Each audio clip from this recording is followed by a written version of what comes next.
Okay बच्चों, good evening everyone. Start करते हैं आज का lecture.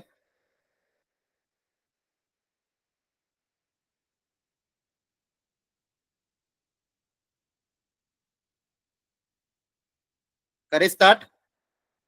Yes sir. Yes. Okay, heading डालो system of homogeneous equation. Heading डाल दो बच्चों, सिस्टम ऑफ होमोजेनियस इक्वेशन। कल की क्लास में हमने पढ़ा था लीनियर इक्वेशन इन 3 वेरिएबल। अब आज की क्लास में पढ़ना है होमोजेनियस इक्वेशन। होमोजेनियस इक्वेशन मतलब जिसके constant term d1 d2 d3 की वैल्यू 0 के बराबर हो।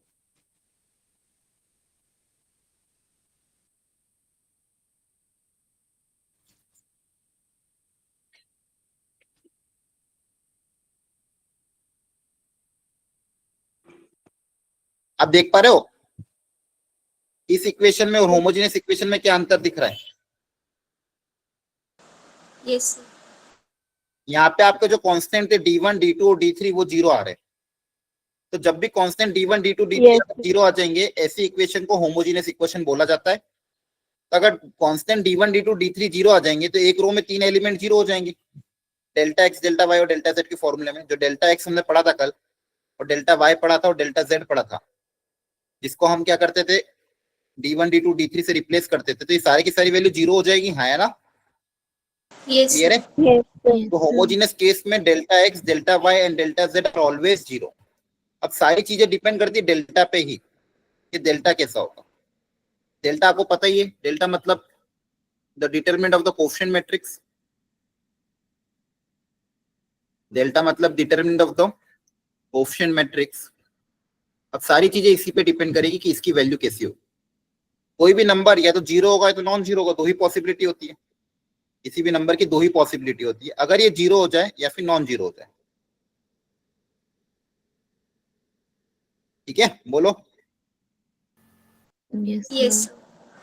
सर। Yes, sir. यहाँ तक उतारो एक बार, फिर सिखाता हूँ अच्छे से। तो होमोजीनियस के इक्वेशन के केस में हमने दो चीजें देखी। आपकी जो इक्वेशन होमोजीनियस है, a1x वापिस लिख रहा हूँ plus b1y plus c1z equal to 0। ऐसी इक्वेशन जहां पे आपको कांस्टेंट टर्म नहीं दिखे, देख के पहचानना पड़ेगा। जहां पे सिर्फ वेरिएबल हो, एक्स वाई जेड के ही टर्म हो और कांस्टेंट टर्म हो ही ना, ऐसी इक्वेशन को हम बोलते हैं होमोजीनियस इक्वेशन। होमोजीनियस इक्वेशन में जहां पे d1 d2 d3 की वैल्यू 0 है, तो वहां से हमने एक चीज ये पता करी कि डेल्टा एक्स, डेल्टा वाई और डेल्टा जेड ये तीनों के तीनों आपके क्या होंगे? 0 होंगे, 0। क्योंकि कांस्टेंट टर्म 0 के बराबर है। अब सारी चीजें डिपेंड कर रही है डेल्टा के ऊपर कि डेल्टा कैसा होगा। अगर डेल्टा मेरा 0 हो जाए, अगर डेल्टा 0 हो जाए या फिर डेल्टा मेरा कैसा हो जाए? नॉन 0। बच्चों अगर डेल्टा नॉन 0 है तो मैंने आपको बताया था डेल्टा नॉन 0 मतलब किस टाइप का सॉल्यूशन होगा? यूनिक, इनफाइनाइट की नो? Unique. यूनिक। पिछली क्लास में मैंने पढ़ा तो मैंने कहा था इसको रट लेना।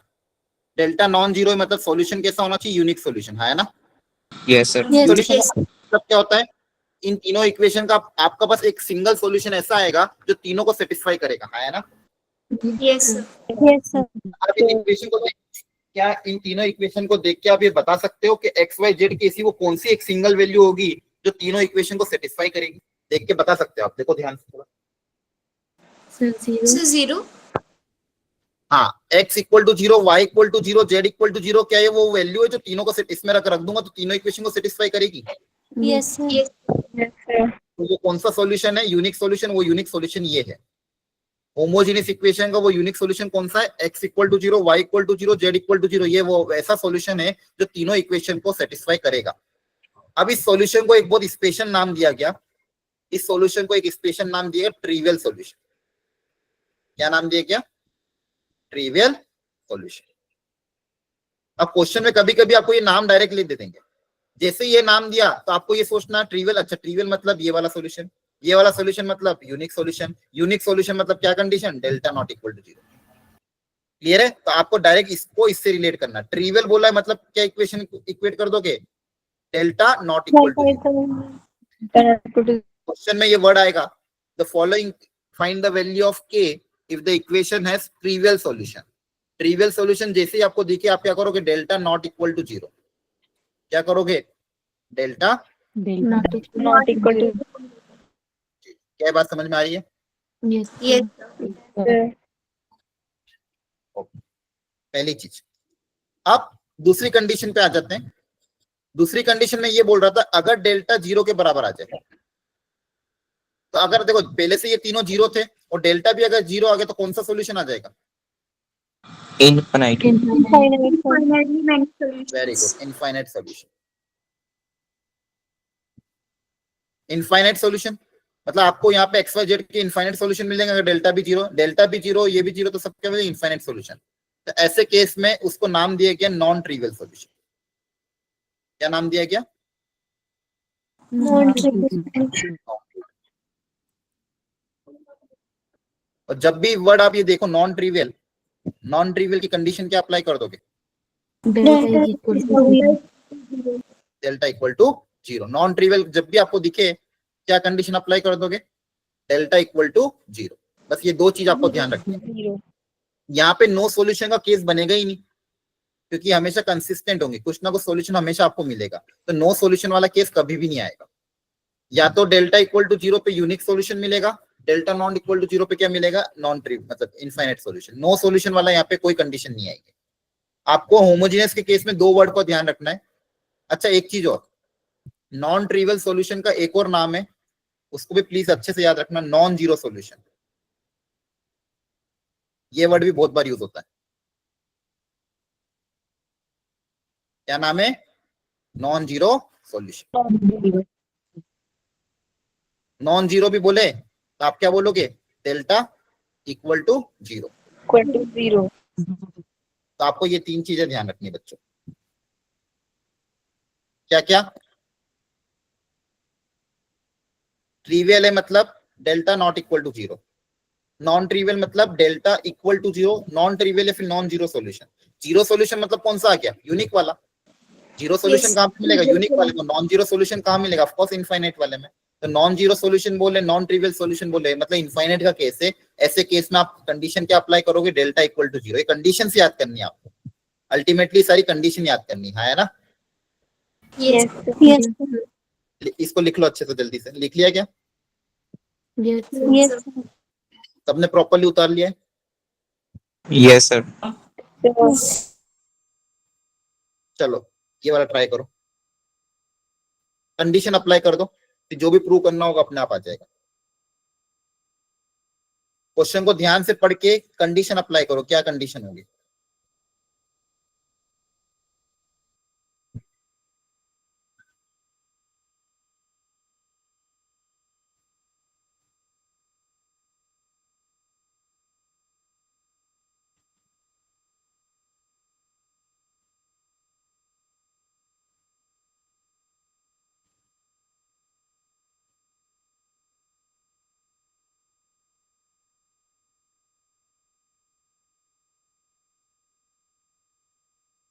नॉन जीरो सॉल्यूशन मतलब?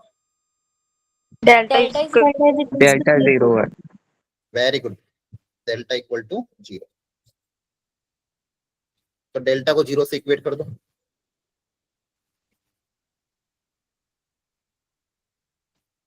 रो 1 में बताओ क्या क्या आएगा? Coefficient of X Y Z Yes. EB.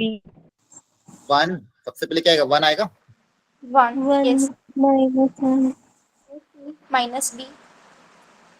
C minus 1. B A minus 1.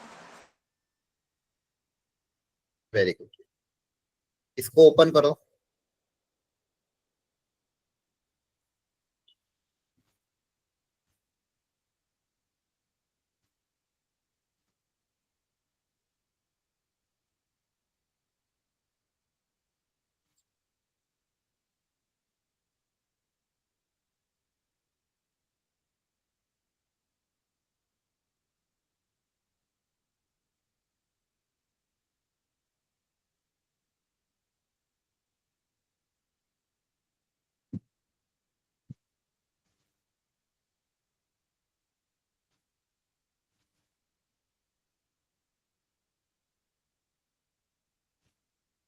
Calculation देख लेना, मैंने कहीं गड़बड़ तो नहीं कर दी?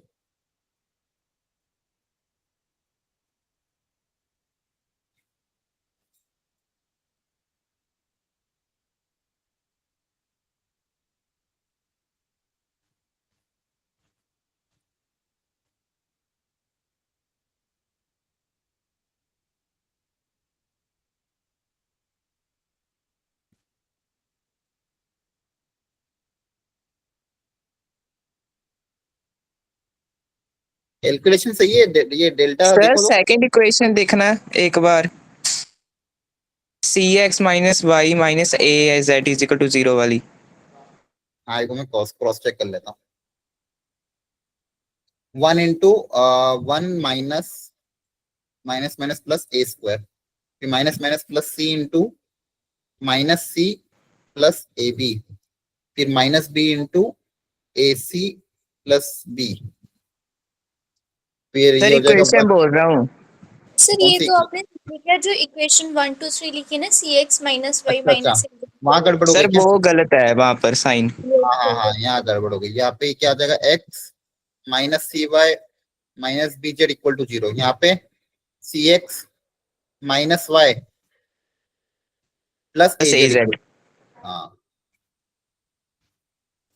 और यहाँ पे क्या आ जाएगा, B X plus A Y ये माइन, ठीक ये है। सही है। तो यहाँ पे आपका प्लस ए जेड है, तो ये प्लस ए आएगा ना। Yes sir. ओके, कैलकुलेशन वही तो करो, कहीं ना कहीं कैलकुलेशन एरर हो गया। तो ये कितना आ जाएगा, 1 minus A square minus C minus A B और minus B into A C plus B, ठीक है। तो जाएगा 1 minus A square minus C square minus A B C, और ये क्लियर है। अब क्रिएट हो जाएगा, उन यस सबको सर। उधर भेज दोगे। तो 1 equal to A square plus B square plus C square plus 2 A B C, इसकी वैल्यू किसके बराबर आएगी, 1 के बराबर, हाँ है ना। Yes sir. क्लियर है ना, बोलो। Yes yes sir. सर। चलो ये ट्राई करो। If the equation has non trivial solution, तो आपको इसकी वैल्यू निकालनी है। तो सबसे पहले के पता करो, के कितना आएगा, फिर अपन एक्स वाई जेड का रेशियो निकालेंगे।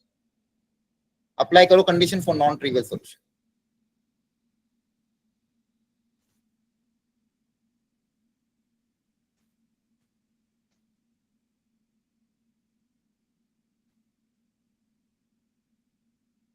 नॉन ट्रिवियल की कंडीशन बता दो।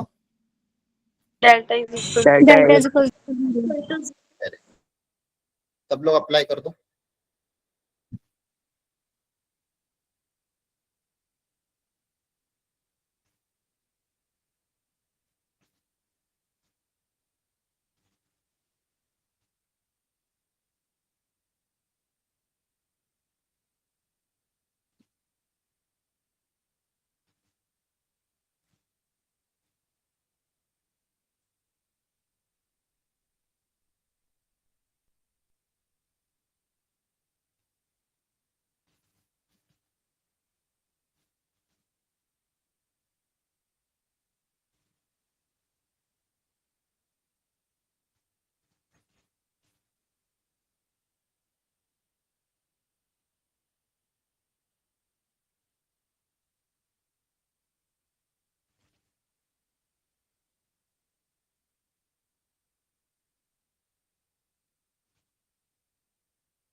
के 9/2 आ रहा है क्या?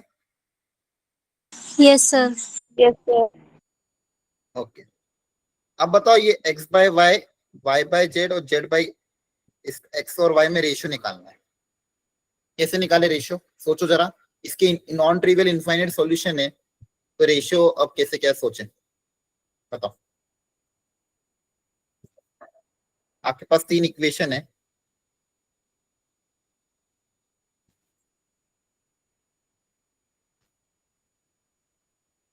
सबसे पहले सोचो x बाय वाई का रेशियो कैसे निकलेगा। सोच सकते हो आप लोग, थोड़ा सा दिमाग लगाओ।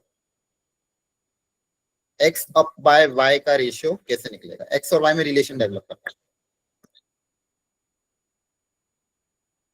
सर पहले डेल्टा एक्स निकाल लेंगे, फिर डेल्टा वाई एंड देन उसका नहीं नहीं रेशियो। नहीं, उसकी जरूरत ही नहीं है। डेल्टा x डेल्टा y तो यू भी 0 होगा। आपको x बाय y निकालना है। सोचो थोड़ा सा, x और y में रिलेशन कैसे डेवलप करें।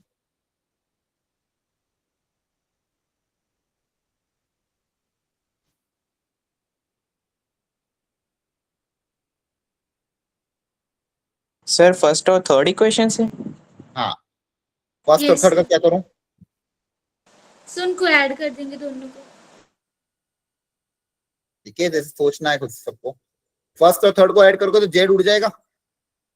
Yes yes sir. क्या बचेगा, 4x plus 2y equal to 0, कोई कांस्टेंट टर्म है ही नहीं। तो इन इक्वेशन का यूज करके निकालना है। तो यहाँ से 4x equal to minus 2y, तो x बाय y का रेशियो आ जाएगा। क्लियर है। Yes yes sir. इसी तरह से अगर x और z में निकालना हो तो x और z में निकालना तो y को एलिमिनेट करना पड़ेगा। y को कैसे एलिमिनेट करूं, y को कैसे एलिमिनेट करोगे। सर इंटू 3 हो जाएगा ना, मल्टीप्लाई कर देंगे 3 से। हाँ, इक्वेशन को 3 से मल्टीप्लाई करके very first good. Equation equation 3 को 3 से मल्टीप्लाई करके इसके साथ ऐड कर दें, है ना। Yes sir. इसको 3 से मल्टीप्लाई करोगे तो 3y माइनस 3y कैंसिल हो जाएगा, और 3 से मल्टीप्लाई करोगे तो हो जाएगा 6, 6 प्लस 2 8x। 8। ये हो जाएगा 3z, 3 माइनस 1 प्लस का 2z इक्वल टू 0। यहाँ से आपके पास आपको निकालना था z बाई एक्स -4 आ जाएगा। आई थिंक चेक कर लेता। क्लियर है, बोलो। इसी Yes, तरह sir. से y बाई जेड भी निकाल लोगे x को एलिमिनेट करके, है ना। Yes sir. Yes sir. और तीनों की वैल्यू पुट अप कर देना, तो आपका आंसर आ जाएगा। आ रही बात समझ में। Yes sir. Yes sir. Okay, अब थोड़ी और दूसरी वेराइटी। देखो ये होमोजेनियस इक्वेशन कंप्लीट हो चुका है, और अब थोड़ी दूसरी वेराइटी कवर करते हैं। हेडिंग डालो, कुछ एक्स्ट्रा चीजें हैं। Maximum and the minimum value of a determinant of order 3।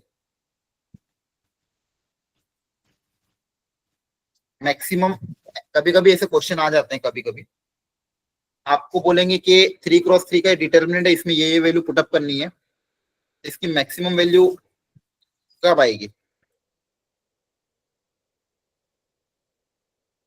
जैसे मान लो इसके अंदर एंट्रीज है ABCDEFGHI। ठीक है, आपको क्वेश्चन में बोला है कि ABCD और I की वैल्यू 1 2 और मान लो 5 में से कुछ रख सकते हो, है ना। 1 2 और 5 में से कुछ रख सकते हो। तो इसकी मैक्सिमम वैल्यू कब आएगी, इनकी वैल्यू क्या रखें ताकि इसका आंसर मैक्सिमम आए।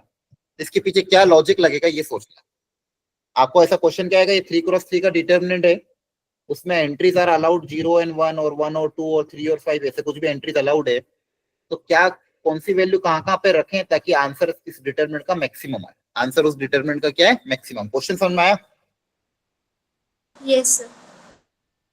सबको क्लियर हुआ क्वेश्चन किस तरह का पूछ सकता है कि इस 1 to 5 की वैल्यू कहाँ पे, क्या इसमें 1 कहाँ रखें, 5 कहाँ रखें, 2 कहाँ रखें, ताकि इसका आंसर मैक्सिमम आए। तो इसके लिए कॉन्सेप्ट ये सिखाया गया कि अगर मैक्सिमम चाहिए, देखो for maximum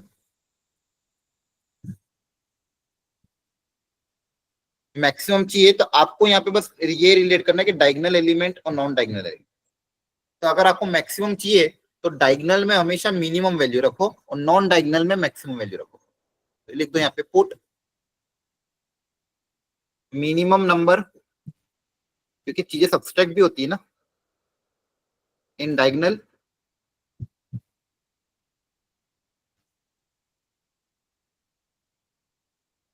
put minimum in diagonal and maximum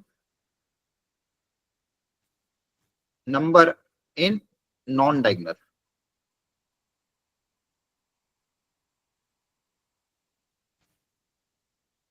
clear है? तो आपको उसकी मैक्सिमम वैल्यू, इस डिटरमिनेंट की मैक्सिमम वैल्यू मिल जाएगी। तो अगर ये कोई मैट्रिक्स ए जो भी है, इसकी मैक्सिमम वैल्यू क्या आएगी?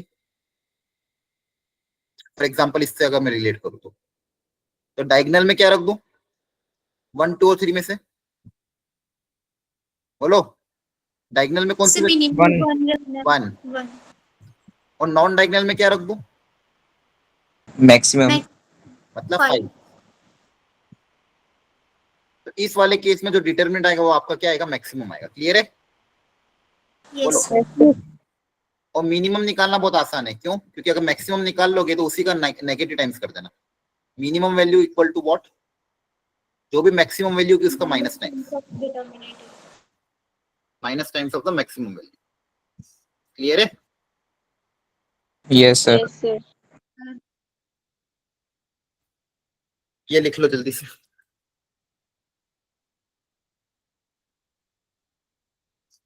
लिख लिया?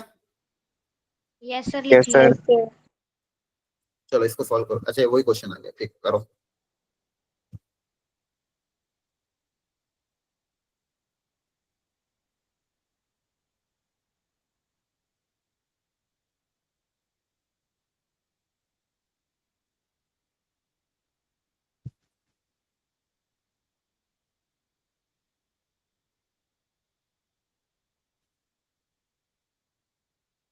सर इनका डिटर्मिनेंट निकाल के बताना है या बस एलिमेंट्स रख के दिखाने हैं?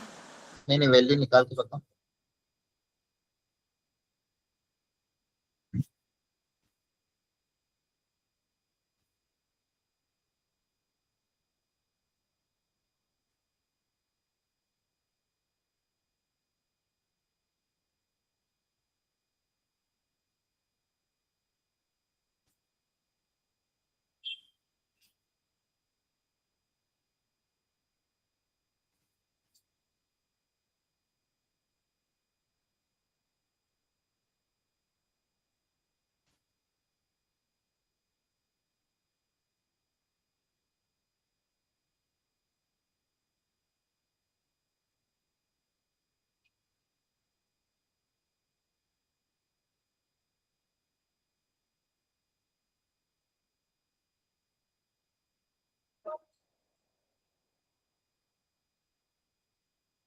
सर मैक्सिमम 176 और मिनिमम -176।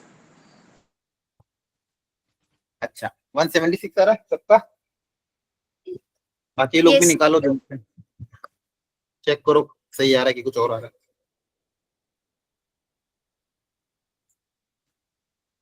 176 ही है सर मैक्सिमम। तो डायगोनल में मिनिमम रख दोगे और नॉन Yes. डायगोनल में मैक्सिमम। इसको कैलकुलेट कर लेना। अगर ये 176 आ रहा है तो ये मैक्सिमम और मिनिमम कितना हो जाएगा? -176। -176। क्लियर? हाँ करेक्ट है। Yes sir. अब नेक्स्ट हेडिंग डालो, प्रोडक्ट ऑफ डिटर्मिनेंट्स। दो डिटर्मिनेंट का प्रोडक्ट कैसे करना है? अब ये क्या है? अब अगर देखो नॉर्मल अगर है तो दो की तो वैल्यू निकाल के प्रोडक्ट कर दो, अलग बात है। लेकिन अगर मान लो दोनों डिटर्मिनेंट में वेरिएबल्स आ गए, है ना, दोनों डिटर्मिनेंट में अगर वेरिएबल्स आ गए तो उन दो डिटर्मिनेंट को प्रोडक्ट कैसे करना है वो सीखना।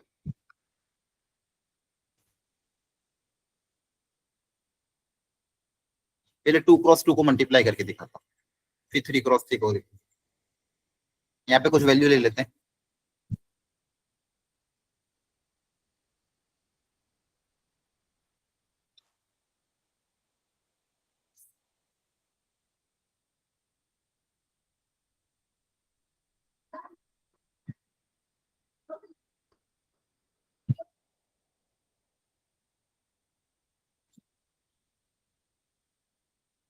क्लियर है? बोलो। Yes sir. Yes sir. इनको मल्टीप्लाई करना है। अब देखो मैट्रिक्स में तो क्या होता था, वो एक फिक्स होता था।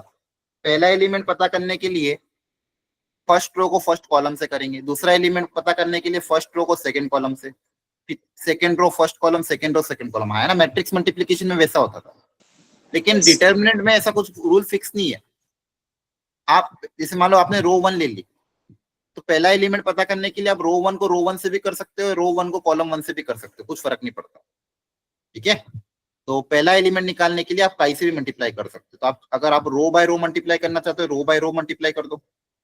आप कॉलम बाय कॉलम भी कर सकते हो, रो बाय कॉलम भी कर सकते हो।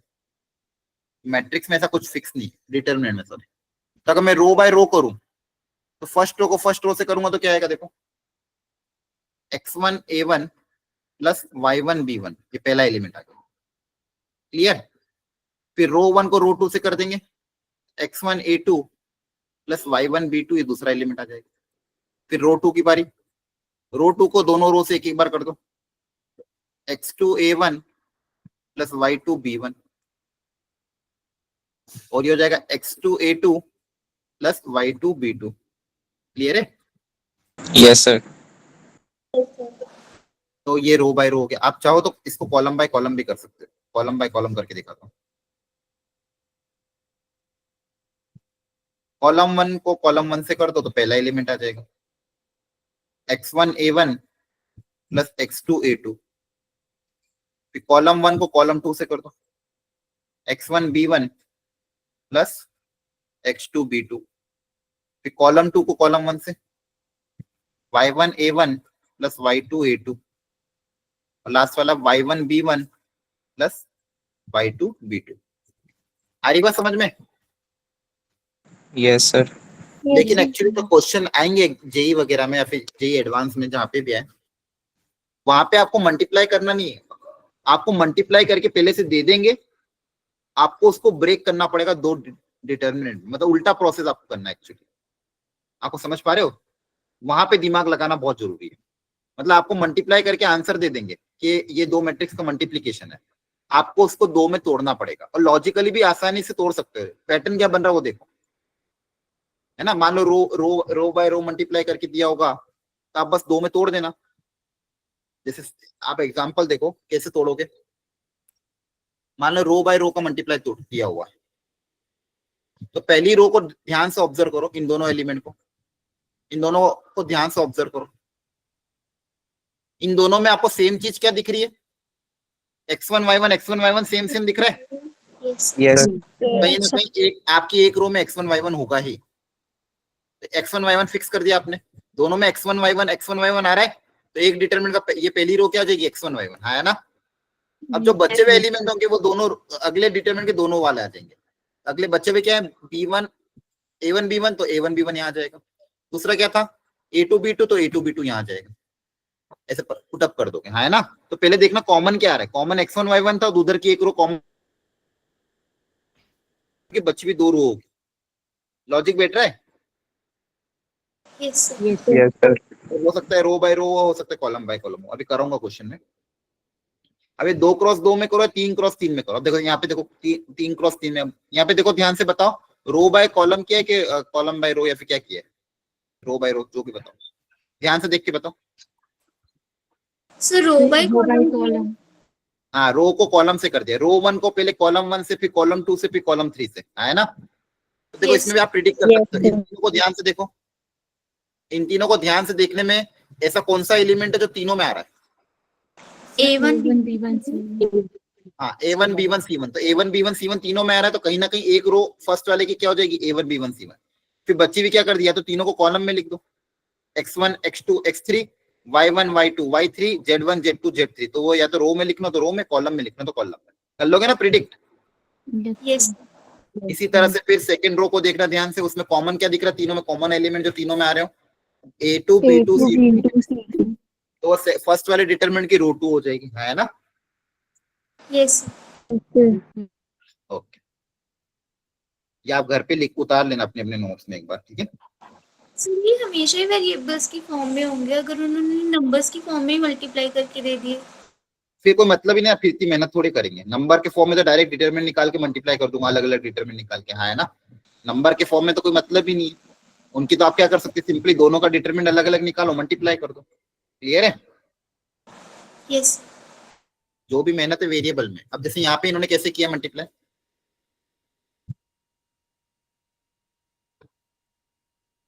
Sir row to row. Row by row किया है सब लोग, देखो ध्यान से। रो 1 को Yes, पहले रो 1 से, फिर रो 2 से, फिर रो 3 से, फिर रो 2 को तीनों रो से, फिर रो 3 को तीनों रो से। क्लियर है? Yes yes sir. अच्छा, इसमें मैं क्वेश्चन करूंगा, उसके पहले थोड़ा सा एक और कॉन्सेप्ट देख लेते हैं। इस पे क्वेश्चन करूंगा, डोंट वरी। अगली हेडिंग डालो डिफरेंशिएशन। पहले से सारा थ्योरी कवर कर लेते हैं, फिर एक साथ क्वेश्चन में करा दूं। तेरे फॉर्मूला उतार लो सारे, ताकि फॉर्मूला का काम अपना नहीं पड़ जाएगा। हेडिंग डालो डिफरेंशिएशन ऑफ अ डिटरमिनेंट। किसी डिटरमिनेंट को डिफरेंशिएट कैसे करोगे?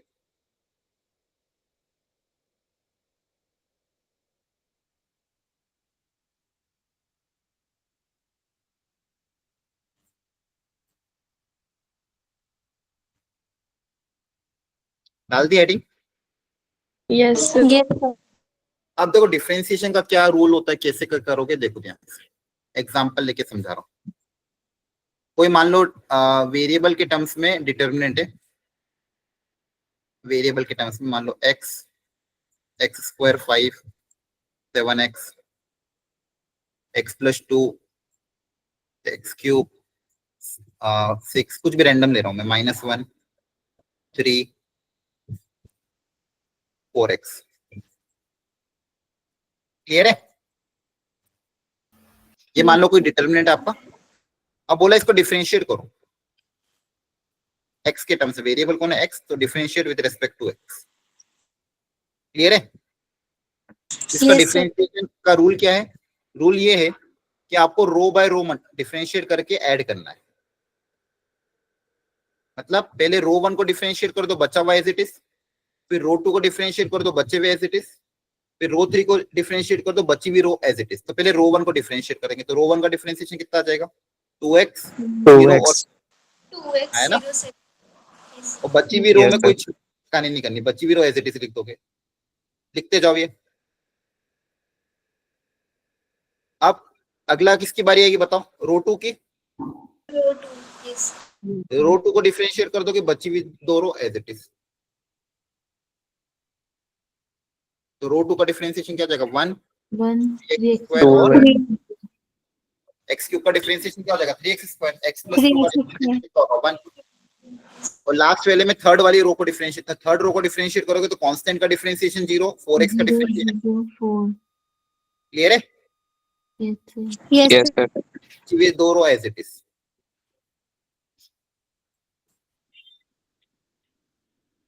और सबको प्लस कर देंगे। समझ में आ रहा है? Yes sir. Yes sir. Yes sir.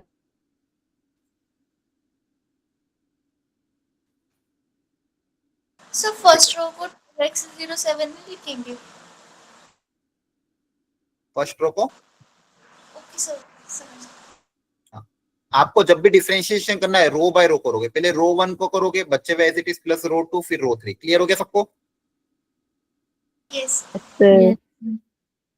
अब जैसे यहाँ पे एक क्वेश्चन आया था कि ये डेल्टा इक्वल टू दिस एक कोई आइडेंटिटी है, तो टी और एस बताओ। एक रैंडम क्वेश्चन है। सबसे पहले लॉजिकली मुझे सोच के बताओ, टी निकालने का तरीका क्या होगा? ये तो सिंपल कॉन्सेप्चुअली सोचना है आपको। सर जो फॉर्मूला दिया हुआ है उनमें से डिफरेंशिएशन करके। नहीं नहीं नहीं, बिना डिफरेंशिएट करे टी तो डायरेक्ट आ जाएगा, एक छोटी सी चीज करके। ये एक आइडेंटिटी मतलब इक्वेशन की दोनों तरफ एक्स की वैल्यू जो रखोगे, एलएचएस आरएचएस में दोनों को सेटिस्फाई करेगी।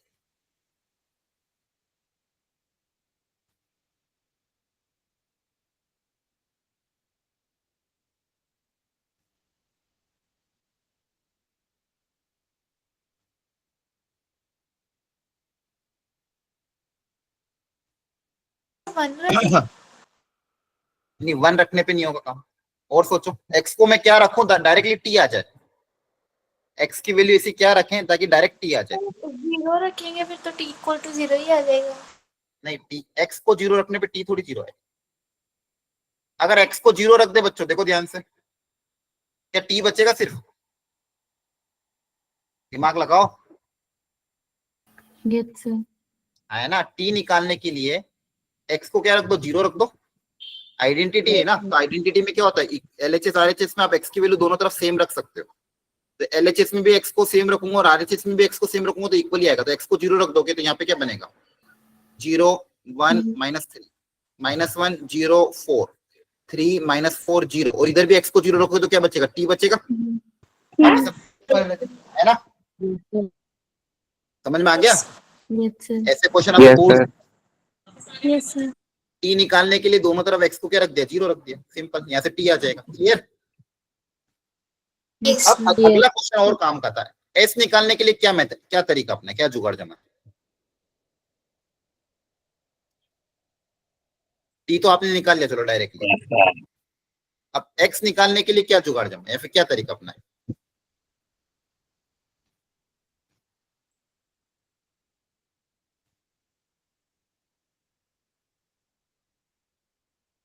s निकालने के लिए क्या करें?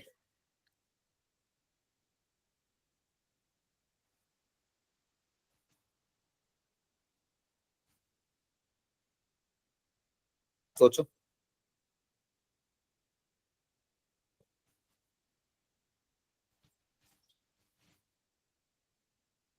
थोड़ा दिमाग लगाओ।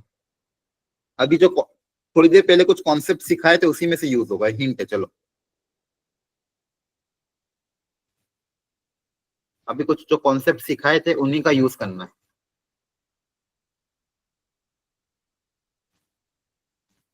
सोचो s कैसे क्रिएट करें? सर डिफरेंशिएट करके। तो x की वैल्यू हम डाल लेंगे, वहां से t की आ जाएगी, फिर s निकल जाएगा सर।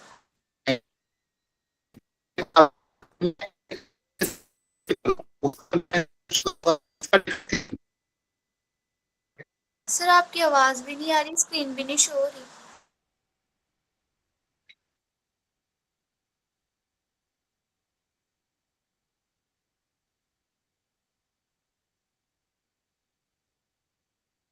मेरी सर आपकी हेलो, वॉइस ब्रेक हो रही है एक मिनट को। Yes yes sir. सर।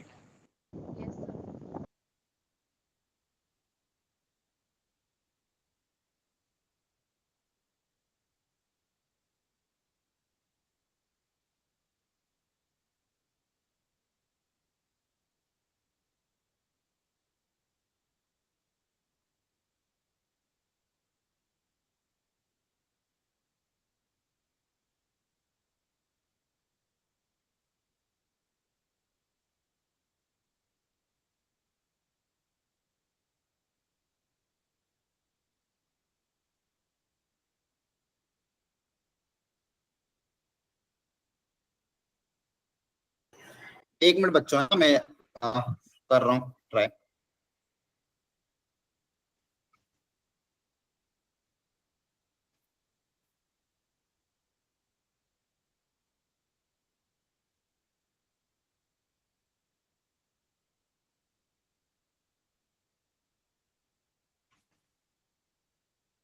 अभी आवाज आ रही है सबको? Hello, yes sir. Yes sir. Screen visible है, क्लियर है? Yes sir. Yes. Okay sorry, चलो मैं ये बोल रहा था, तो डायरेक्ट सर जम गया फिर था। ब्रेक। हाँ, टी का जुगाड़ डायरेक्टली हमारा जम गया था, एक्स को 0 रखने पे टी हमारा आ गया था। एस को निकालने के लिए मैंने क्या करा, अगर दोनों तरफ डिफरेंशिएट करोगे, दोनों तरफ अगर डिफरेंशिएट करोगे, इसका भी कुछ ना कुछ डिफरेंशिएशन आएगा 3 के टर्म्स में, और यहाँ का डिफरेंशिएशन क्या आ जाएगा? टी हट जाएगा और एस एक्स का क्या हो जाएगा? एस अकेला बच जाएगा, है ना? Yes sir. तो हम क्या करेंगे बच्चों, डिफरेंशिएट करके फिर एस एक्स को 0 रख देंगे। तो पहले डिफरेंशिएट करोगे, डिफरेंशिएट करोगे, और डिफरेंशिएट करने के बाद एक्स को अगर 0 रख दूंगा, डिफरेंशिएट करने के बाद एक्स को 0 रखो तो ये तीनों चीजें हट जाएगी, सिर्फ एस बचेगा। Yes sir. क्या बचेगा? एस। तो मैं यही बोल रहा हूँ, पहले डिफरेंशिएट कर दो और फिर एस एक्स को क्या रख दो, डिफरेंशिएट करने के बाद एक्स को 0 रख दोगे तो आपके पास एक्स बचेगा। क्लियर है?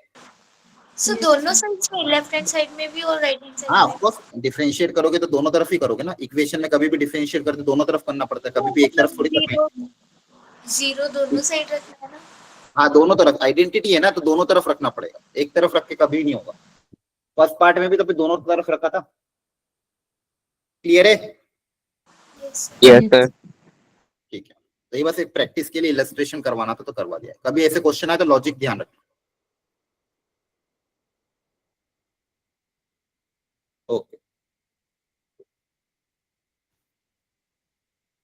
सम स्पेशल डिटरमिनेंट स्क्यू सिमेट्रिक आपको ने पहले पढ़ाया था, इसके बारे में बताया भी था। Skew symmetrics of odd order का डिटरमिनेंट कितना होगा? 0। तो ये नोट करके लिख लो। Skew symmetric matrix of odd order the determinant value will be 0। लिखो सब लोग। Skew symmetric matrix of odd order the determinant will be 0। Clear? बताया था ना पहले भी। Yes, sir. Yes, sir.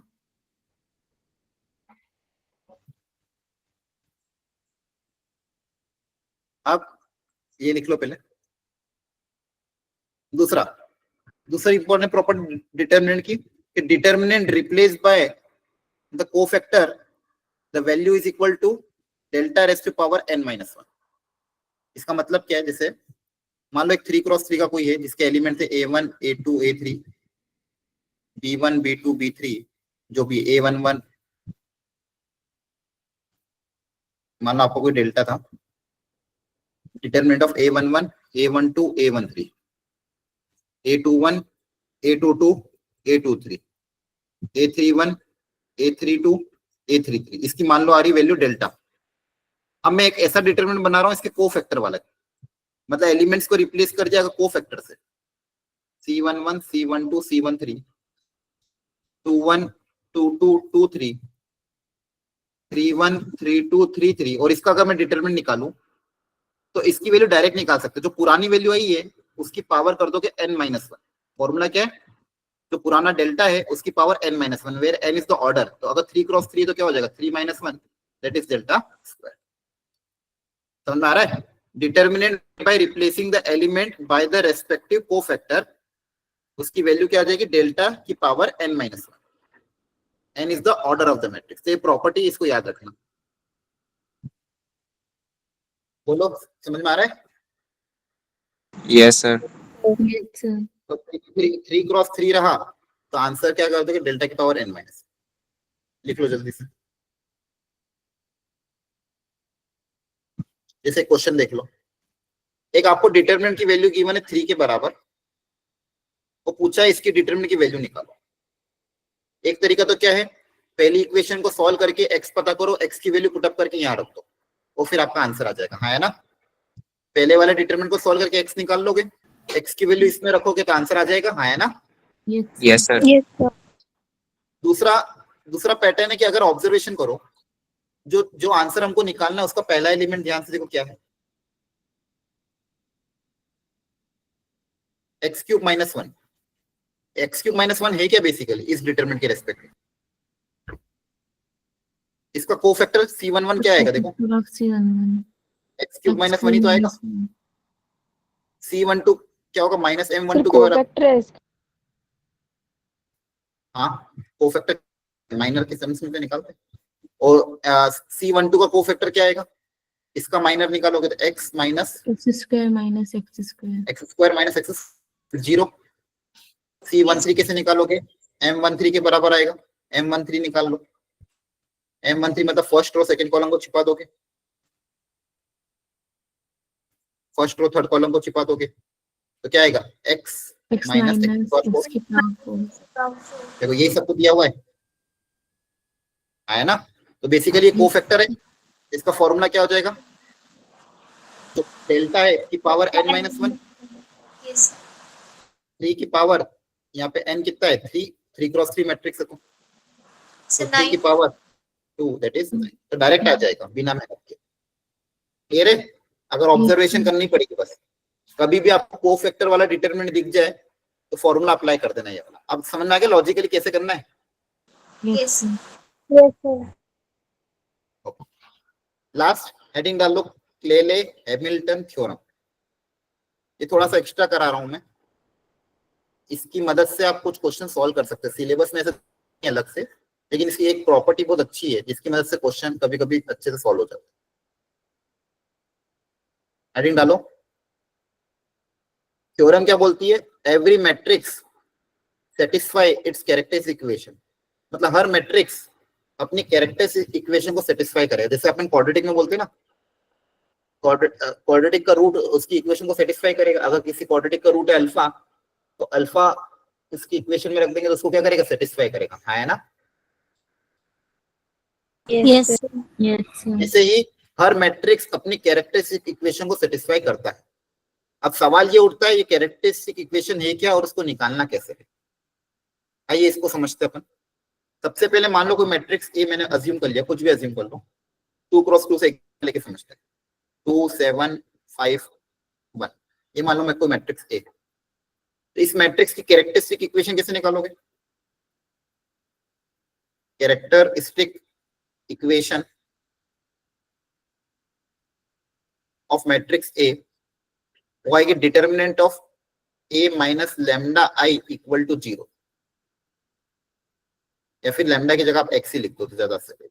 Determinant of A minus lambda लिखना तो लैम्डा नहीं तो X, X I equal to 0।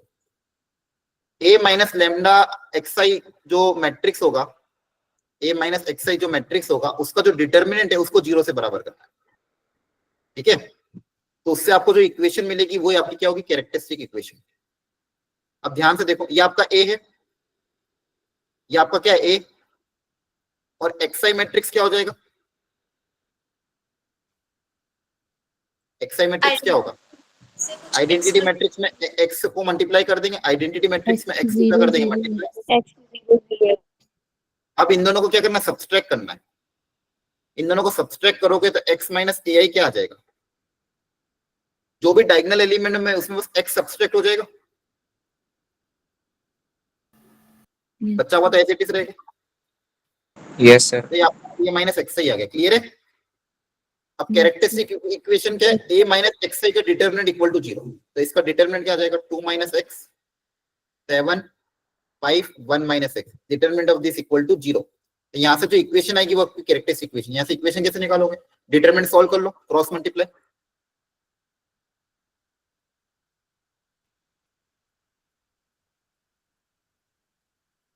तो ये इक्वेशन को सिंप्लीफाई करोगे तो कितना आएगा, X square minus 3x plus 2 minus 35 equal to 0। Finally equation क्या बनी, X square minus 3x minus 33 equal to 0। Clear है, ये आपकी कैरेक्टरिस्टिक इक्वेशन आ गई। यहाँ तक समझ में आया? Yes sir. निकालने का तरीका भी आसान है, सिंपल एक फॉर्मूला अप्लाई कर देना है, determinant of a minus X I equal to 0। Clear है, बोलो। अब क्लेले हैमिल्टन थ्योरम क्या बोलती है, हर मैट्रिक्स अपनी कैरेक्टरिस्टिक इक्वेशन को सेटिस्फाई करेगा। तो यहाँ पे इस मैट्रिक्स के लिए, मैट्रिक्स क्या लिया था हमने, जो भी मैट्रिक्स लिया था 2 7 5 1, इस मैट्रिक्स की कैरेक्टरिस्टिक इक्वेशन क्या आ गई, X square minus 3x minus 33, X square minus 3x minus 33 equal to 0। तो क्लेले हैमिल्टन थ्योरम के अकॉर्डिंग हर मैट्रिक्स अपनी इक्वेशन को सेटिस्फाई करता है, मतलब जो a है इसको सेटिस्फाई करेगा, मतलब x इक्वल टू a इसको सेटिस्फाई करेगा। क्या करेगा, सेटिस्फाई करेगा। तो इसमें x की जगह a रख सकते हैं। इसमें अगर x की जगह a रख दूंगा तो क्या मिलेगा, देखो a स्क्वायर माइनस 3a, ये मैट्रिक्स होगा ना, a स्क्वायर कोई ना कोई मैट्रिक्स होगा, माइनस 3a कोई ना कोई मैट्रिक्स होगा। अब 33 है तो 33 के लिए क्या लिखोगे, 33 1 मतलब i equal to null matrix, मतलब a स्क्वायर माइनस 3a माइनस 33 i की वैल्यू क्या होगी, नल मैट्रिक्स के बराबर। अब अलग अलग मैट्रिक्स की अलग अलग कैरेक्टरिस्टिक इक्वेशन बनेगी। क्लियर है, देखो ये एक्स्ट्रा पार्ट है, अगर आपको समझ में आ रहा है तो ठीक है, नहीं तो आप अवॉइड भी कर सकते हो, बिना इसके भी क्वेश्चन आपके हो जाएंगे। बस थोड़ा सा ये एक्स्ट्रा कहीं कहीं यूज हो जाता है, तो ये हो रहा है। स्क्रीन दिख रही है ना अब तो स्क्रीन में कोई प्रॉब्लम नहीं आ रही है। No sir. तो ये कैरेक्टरिस्टिक इक्वेशन निकालने का तरीका, जैसे मान लो एक और एग्जांपल ले लो 2 3 1 0, तो कैरेक्टरिस्टिक इक्वेशन कैसे निकालोगे, a minus X I equal to 0, simplify करोगे तो इक्वेशन क्या बन जाएगी, क्लियर हो रहा है? Yes sir. Yes, sir.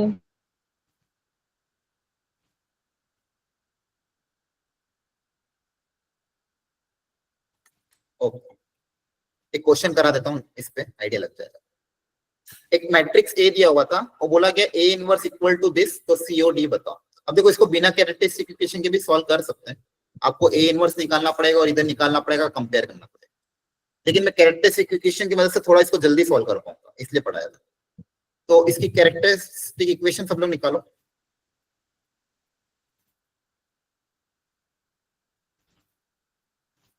Formula क्या बनेगा, determinant of A minus xi equal to 0, पता करो कितना है।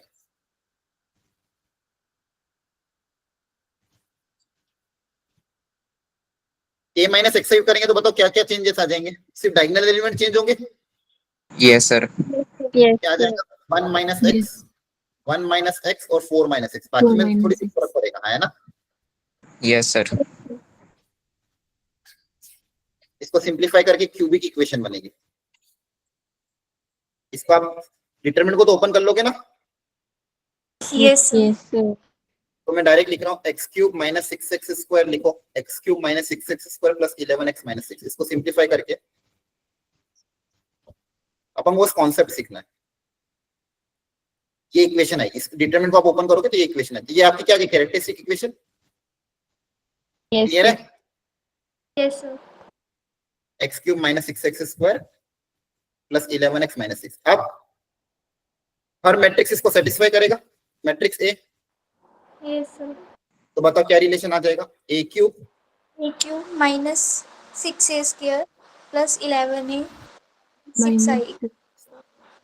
Minus 6i equal to null matrix. Clear हो गया। Yes, sir. Yes sir. Yes, sir. अब मुझे क्रिएट क्या करना है, ए इनवर्स क्रिएट करना है। क्या क्रिएट करना है, ए इनवर्स। देखो मैं क्या कर रहा हूं, ए इनवर्स अगर क्रिएट करना है तो सबसे पहले उस आई को उधर भेज देते हैं।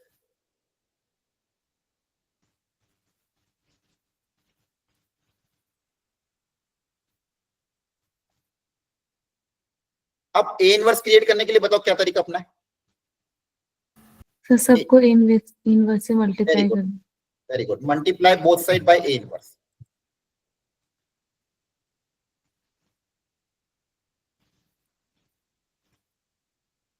ठीक है, दोनों तरफ ए इनवर्स से मल्टीप्लाई कर दो। तो देखो पीछे की तरफ से कर रहा हूं मल्टीप्लाई। क्लियर है, आगे समझ में। Yes, sir. अब देखो क्या बन जाएगा equation, A cube into A inverse क्या बनेगा, A square into I. A square minus A square into A inverse क्या बनेगा, 6A. माइनस 6a 6 से। ए इंटू ए इनवर्स क्या प्लस बनेगा, 11। आई। मैट्रिक्स को उसके इनवर्स से मल्टीप्लाई करते तो आई आता, याद आ रहा है। Yes sir. Yes sir. और I into A A inverse, A A inverse. अब ये 6 मल्टीप्लाई उधर जाके डिवाइड हो जाएगा, yes sir. 1 by 6 A square minus 6a plus 11 है। क्लियर है। Yes, sir. यस। अब इसके साथ कंपेयर कर लेना, कंपेयर करके सीओडी आ जाएगा, सी कितना आएगा कंपेयर माइनस 6 माइनस 6, और डी कितना आ जाएगा कंपेयर करके 11। 11. अब देखो बेसिकली ये सिलेबस में नहीं है एक्चुअली, ये कॉलेज में सिखाया जाता है कैरेक्टरिस्टिक इक्वेशन। ये इसलिए बताया, इस तरह के क्वेश्चन अगर आते हैं ना तो कैरेक्टरिस्टिक इक्वेशन अपनी कैलकुलेशन आसान बना देता है। आ रही बात समझ में। यस। Yes, sir. आपने ऐसे क्वेश्चन एनसीईआरटी में भी देखे होंगे, आपको बोला होगा find the A cube plus 3a square plus 5a plus 6i की वैल्यू निकालो या 0 प्रूव करो, याद आ रहा है। एनसीईआरटी में भी Yes, कुछ sir. क्वेश्चन ऐसे हैं, तो उसके लिए आप Yes, क्या sir. करते थे, फिर ए स्क्वायर फिर ए क्यूब निकालते थे, फिर वैल्यू पुट अप कर करके आंसर निकालते थे। अब वहां पे भी ये तरीका अपना सकते हो, कोई गलत नहीं है। क्लियर है। इस मेथड Yes. से कैलकुलेशन थोड़ी आसान हो जाएगी। एक्चुअली जनरली पढ़ाते नहीं, लेकिन फिर भी पढ़ा दिया। अगर आपको टफ लग रहा हो तो कोई दिक्कत नहीं, अगर आसान लग रहा हो तो अप्लाई कर देना। आ रही बात समझ में। यस। Yes, sir. अच्छा ठीक है, अब मेरे को आपसे कुछ जरूरी बात करनी थी। पहली 2-3 चीजें सुनो ध्यान से। एक तो है ना, मोस्ट प्रोबेबली मंडे से थोड़ा आपका टाइमिंग चेंज हो जाएगा। ठीक है, टाइमिंग इसलिए चेंज कर रहे हैं, थोड़ा सा क्लासेस जल्दी स्टार्ट कर देंगे ताकि आपको लेट नाइट स्टे ना करना पड़े। मतलब अभी क्या हो रहा था, टाइमिंग आपका क्या था जनरली 7 बजे से लेके 10:15 तक, है ना। Yes sir. अब आगे मोस्ट प्रोबेबली मंडे से आपका टाइमिंग 6:15 से 9:30 हो जाएगा, Yes. तो 45 मिनट्स जल्दी खत्म हो जाएगा, तो आप भी जल्दी फ्री हो जाओगे, तो रात का समय आप रिवीजन में और सॉल्विंग में दे सकते हो। ये इसलिए करा जा रहा है ताकि, क्योंकि देखो अभी बहुत सारे बच्चों के साथ, आप सबके साथ एक एक बार 1 राउंड ऑफ इंटरव्यू टाइप हुआ है ना, किसी का मैम ने खुशबू मैम ने लिया होगा, किसी का अनीशा मैम ने लिया होगा, किसी का मैंने लिया, ठीक है। तो आगे जाके वो इसलिए ले रहे ताकि हमको एक आइडिया भी लगे कि आपकी पढ़ाई कैसी चल रही है, आपके साथ कुछ प्रॉब्लम तो नहीं आ रही है और क्या क्या इशू हो रहे हैं। तो कुछ कुछ चीजें पता भी चली, ठीक है। तो एक तो हम ये कर रहे हैं ताकि आप लोगों को टाइम से जल्दी फ्री हो जाओ। 9:30 बजे अगर आप क्लास आपकी फ्री हो जाएगी, 9:15 पे, 9:30 बजे या 9:20 पे, उससे फायदा क्या होगा कि आप लोग रात को समय नोट्स रिवीजन पे और होमवर्क सॉल्विंग में दे सकते हो। अब उसमें भी हमने थोड़ा सा मॉडिफिकेशन ये भी किया है कि जो 1.5 घंटे की क्लास होती थी, 1.5 घंटे की जगह 1 घंटा 15 मिनट की क्लास होगी, और आखिरी के 15 मिनट डाउट डिस्कशन में होगा। मतलब 1 घंटा 15 मिनट आपके लेक्चर चलेगा और लास्ट का 15 मिनट डाउट डिस्कशन का। अगर जिसको डाउट है वो क्लास में रुक सकता है, जिसको डाउट नहीं है वो क्लास लीव कर सकता है, ताकि आपका समय वहां पे भी बच जाए। मतलब लेक्चर सिर्फ 1 घंटा 15 मिनट ही चलेगा, सफिशिएंट होता है। मैथ्स में तो मोर देन सफिशिएंट। मैं जनरली देखता हूँ 1.5 घंटा बहुत कम खींचता हूँ, क्योंकि इतना हम कॉन्सेप्ट 1 घंटा 15 मिनट में ऑलरेडी ले लेते हैं, 1.5 घंटा हैवी हो जाता है और बहुत सारे बच्चों का नेट ही खत्म हो जाता है। इसके लिए वो करा गया ताकि आपका नेट भी बच जाए। तो आपकी क्लासेस 1 घंटा 15 मिनट की चलेगी और आखिरी के 15 मिनट ऑप्शनल डाउट डिस्कशन होगा। अगर आपके पिछले क्लासेस में कोई डाउट रह गए हो, टीपीपी में अगर आपके डाउट हो, तो आप वहां पे रुक के पूछ सकते हो, ठीक है। Okay sir. सारी बात समझ में। और आपको ये भी फायदा होगा कि 2 क्लास के बीच में लगभग आधे घंटे का ब्रेक भी मिल जाएगा, ताकि आप आराम से खाना वाना खा के दूसरी क्लास प्रॉपरली अटेंड करो। एक तो ये चीज हुआ, ये मंडे से होगा, अभी नहीं। और दूसरी चीज मुझे आपको ये बतानी थी कि देखो अब जेई आपका, देखो बहुत सारे बच्चे ट्यूशन वगैरह भी कुछ कुछ बच्चे जाते हैं, आपका अपना रीजन होगा ट्यूशन जाने का। लेकिन अब मैं आपको ये बताना चाहता हूँ, देखो अब चीजें बहुत प्रॉपरली चलेगी, ठीक है। और अगर आपने यहाँ की क्लासेस भी ढंग से अटेंड कर ली, अपनी तरफ से होमवर्क ढंग से ट्राई कर लिया, तो आपका बोर्ड्स आराम से हो जाएगा। इनिशियली चीजें टफ लगेगी, नो डाउट। कोई भी चीज हमेशा ये होता है, कोई भी चीज स्टार्टिंग में जब हम पहली बार पढ़ते हैं, जेई की तैयारी करते हैं, किसी भी एग्जाम की तैयारी करते हैं, कोई भी चैप्टर जब पहली बार पढ़ते हैं, स्टार्टिंग में वो चैप्टर टफ लगता है। लेकिन धीरे धीरे धीरे जैसे जैसे वो चैप्टर आगे बढ़ता जाता है, थोड़े बहुत क्वेश्चन अगर आप डीपीपी के सॉल्व करते हो, ठीक है, नहीं आता है तो सॉल्यूशन से समझते हो, या फिर सॉल्यूशन से समझने के बाद डाउट डिस्कशन ग्रुप में पूछते हो, तो वो चीज अपने आप आसान होती जाती है ना, ठीक है। और जब एक चीज और ध्यान रखो, जब भी आपको डीपीपी मिले, डीपीपी में सारे क्वेश्चन आसान हो ऐसा नहीं होता है। डीपीपी में, पीवाईक्यू में, या फिर जो भी वर्कशीट होगी उसमें कुछ पोर्शन आसान होगा, कुछ पोर्शन टफ होगा, कुछ पोर्शन मीडियम लेवल का होगा। तो अगर आपको मान लो 15 क्वेश्चन या 20 क्वेश्चन की डीपीपी मिल रही है, अगर आपसे 4-5 ही हो पा रहे तो इट्स ओके, कोई बात नहीं। उन 4-5 क्वेश्चन को अच्छे से करो, बच्चे भी 10-15 क्वेश्चन को सॉल्यूशन से समझने की कोशिश करो, वापिस से 2 बार रीअटेम्प्ट करने की कोशिश करो, फिर भी समझ में नहीं आ रहा तो डाउट डिस्कशन ग्रुप में पूछो, ठीक है। ऐसे धीरे धीरे होगा। और आपको लग रहा है कुछ क्वेश्चन बहुत ज्यादा ही टफ है, तो अभी के लिए छोड़ दो, कोई बात नहीं।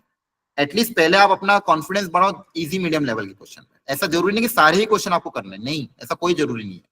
एटलीस्ट पहले आप इजी मीडियम लेवल के क्वेश्चन करो, इजी लेवल के क्वेश्चन करो जेई के, उनमें अपना कॉन्फिडेंस डेवलप करो। फिर थोड़े टाइम बाद अक्टूबर नवंबर में टफ लेवल के क्वेश्चन भी धीरे धीरे करते रहना।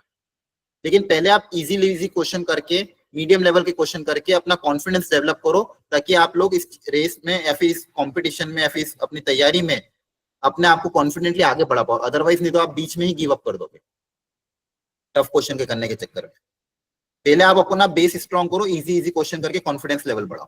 और आपको मैं बता दूं, जेई में भी आपको पूरा पेपर अटेम्प्ट करना भी नहीं होता, ना होगा आपसे कभी भी, किसी से नहीं होता, टफ पेपर आता ही है। और जेई में अगर आप मैथ्स में 4 क्वेश्चन कर ले, तो पहले भी बताया था, मैथ्स में 4 क्वेश्चन करने पे भी 90% आ जाता है। तो पूरे 11 के, पूरे 12 के सिलेबस में आप 4 क्वेश्चन खुद के लिए तो ढूंढ ही लोगे, है ना। यस। तो थोड़ा सा कॉन्फिडेंस रखो, थोड़ा सा खुद पे भरोसा रखो, क्लासेस रेगुलरली अटेंड करो, और जो क्लास में होमवर्क दिया जा रहा है वो प्रॉपरली सबमिट करो। ये 2 काम आपको करना है। आगे जाके हो सकता है आपकी बैच भी सेग्रीगेट हो जाए, ठीक है। आपको जो भी बैच मिले, आपको वहां पे ईमानदारी से अपना पढ़ाई करना है, और ईमानदारी से अपने homework time to time group अपने जो भी टीचर्स को भेजते रहना है। अगले 4 महीने अगर आप थोड़े कंसिस्टेंट रह गए, दो ही चीज करनी है, रेगुलरली क्लास अटेंड करो और जो होमवर्क दिया जा रहा है उसको अटेम्प्ट करो। ऐसा नहीं कि सारे क्वेश्चन हो जाएंगे, इट्स ओके, अटेम्प्ट करना इंपॉर्टेंट है। और दूसरी चीज मैं आपको ये बोलूंगा, अगर आपके स्कूल में थोड़ा ध्यान से आप पढ़ाई करो और यहाँ पे ढंग से पढ़ाई करो, ट्यूशंस की जरूरत नहीं है। ट्यूशंस का जो बचा हुआ टाइम है वो सेल्फ स्टडी में दो, क्योंकि अगर सेल्फ स्टडी के लिए टाइम नहीं बचेगा तो कोई भी एग्जाम क्रैक नहीं होगा, चाहे वो बोर्ड्स क्यों ना हो। सिर्फ ट्यूशन क्लासेस और क्लासेस अटेंड करके कुछ नहीं होता, आपको सेल्फ स्टडी के लिए समय निकालना पड़ेगा। हाँ, अगर आपके स्कूल में कुछ एक्सेप्शन, आपके मान लो स्कूल में कोई टीचर बिल्कुल है ही नहीं, मान लो फिजिक्स का टीचर ही नहीं है या फिर ऐसा कुछ है, तो ठीक है, आप ट्यूशन जाओ, एक आध घंटा चले जाओ, बस ज्यादा नहीं।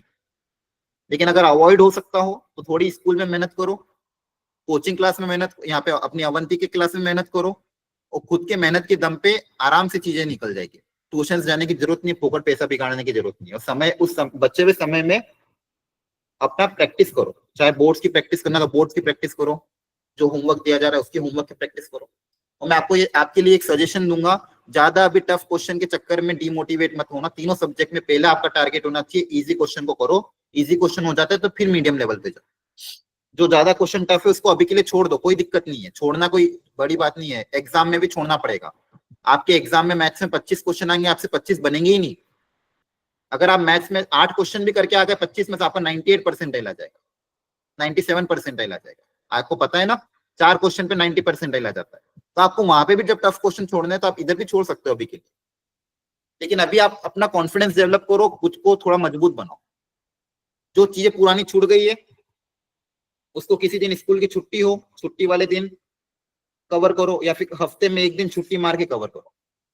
ये लास्ट ईयर बहुत सारे बच्चे करते भी थे, हफ्ते में एक दिन छुट्टी मान लेते, जो भी हफ्ते भर में कवर हुआ उसको रिवाइज कर लिया, पुराना कोई रिवाइज करना तो रिवाइज कर लिया। अभी देखो राखी की छुट्टी आएगी, 15 अगस्त की छुट्टी आएगी, उन छुट्टियों को अच्छे से यूटिलाइज करना। आ रही बात समझ में? Yes sir. Yes, sir. ये जो चैप्टर है मैट्रिसेस डिटरमिनेंट, ये ऑलमोस्ट हो चुका है। अब मैं क्या करूंगा, आपके लिए एक अलग से वर्कशीट प्रॉपर बनाऊंगा। उस वर्कशीट में मैं आपको इजी मीडियम लेवल के अच्छे पीवाईक्यू दूंगा, आपको बस अपनी तरफ से ईमानदारी से अटेम्प्ट करना है। अब देखो, आज अपना फ्राइडे है, सैटरडे को अपनी क्लास नहीं होती है, अगला संडे आने वाला है, तो आपके पास संडे है, फ्राइडे है, मंडे का दिन है। मंडे वाले दिन हम उस पीवाईक्यू की वर्कशीट को डिस्कस करेंगे, क्लियर है? छोटी सी वर्कशीट दूंगा, बड़ी नहीं दूंगा। उस वर्कशीट को आप अपनी ईमानदारी से सॉल्व करना, उस वर्कशीट का डाउट डिस्कशन मंडे वाली क्लास में होगा, तो आपका ये चैप्टर एंड हो जाएगा। क्लियर है? Yes, sir. ओके। और हिम्मत रख के बस मेहनत करते रहो, रिजल्ट अपने आप आ जाएगा। ठीक है? Yes okay, thank you everyone, bye bye, good night. एक जो